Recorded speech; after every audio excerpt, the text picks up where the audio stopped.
parc, ça fait des années que je le connais. Je venais déjà à la base avec mes frères et sœurs. On venait avec mes parents, mes grands-parents, on faisait des pique-niques, des rollers, vélos et tout. J'aime bien être là, faire des tours à pied dans le parc. Moi, parfois, on l'a fait en vélo et aussi parfois avec mon grand frère.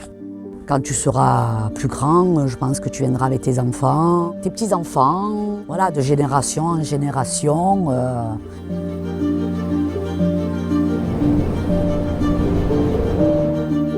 J'ai commencé à cette école donc en maternelle, c'était en 1979, donc j'avais 3 ans. Et après, j'ai fait toute ma scolarité ici. L'histoire, c'est que mes enfants qui sont venus dans cette école aussi, et qui donc ont aussi été en maternelle et en primaire. Toi aussi, il y avait toutes ces végétations quand tu étais dans l'école? Quand j'étais petite, il n'y avait pas tous les arbres au milieu. Il y avait déjà le préau, il y avait des dessins de marelle. Le dessin de marelle, il est au fond là-bas.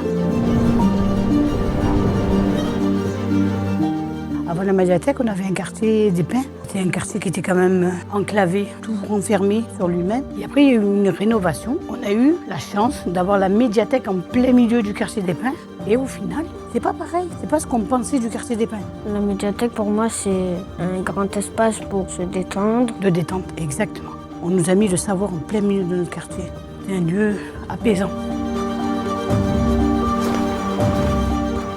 En 2004, il y a eu un feu sur le plateau. Donc à la suite de ce feu, avec des copains en réunion, on a parlé comme ça. Je leur ai dit, mais pourquoi on ne planterait pas d'autres essences qui brûlent moins facilement que le pin? Il m'a dit, oui, d'accord. C'est à partir de ce moment-là que j'ai commencé à planter des oliviers. Qu'est-ce que vous sentez quand vous venez ici? On y trouve une sérénité.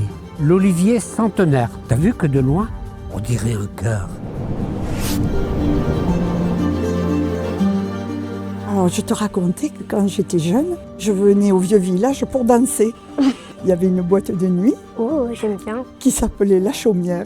Elle était vers où? Et bien là, c'était ici. Et je venais avec mes copains, mes copines. On venait danser ici.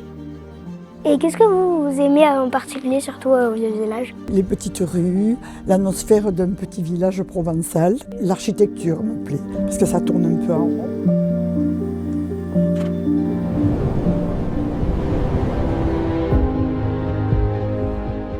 Et les copains et les copines, ils habitaient tous là, parce que ça, c'était notre route pour monter à l'école. Ça, c'était notre cité rose. Et oui, il y a toujours les étendages. Ah ben, c'était notre jeunesse, comme on dit. C'était le bon temps, quoi. Je trouve que la cité rose, elle a bien vécu pour moi. Je l'aime comme elle est. Moi, j'aime bien ce gymnase. Il est propre, il est chaleureux. Tu as plusieurs espaces, dont la gym, l'escalade, on peut faire de l'athlétisme et on a de beaux vestiaires aussi. Moi, je viens pour le volley parce que c'est le sport qui me fait plaisir. J'aime bien y aller, retrouver mon équipe. Je suis super contente d'avoir un gymnase à Vitrolles, juste à côté de chez moi.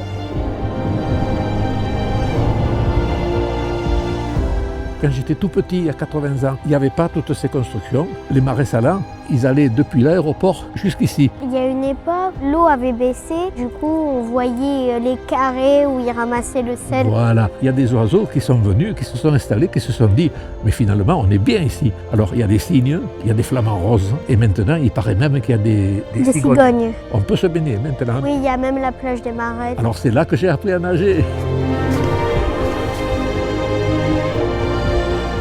Quand tu viens ici, tu n'as pas l'impression d'être en ville, tu as l'impression d'être dans un endroit un peu à part. Ça fait vraiment du bien quand tu as besoin de te ressourcer.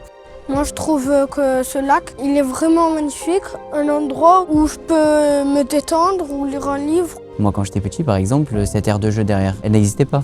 Le pont, par exemple, il n'y était pas non plus. Il faut savoir que le lac, il est alimenté par la source de l'Infernet.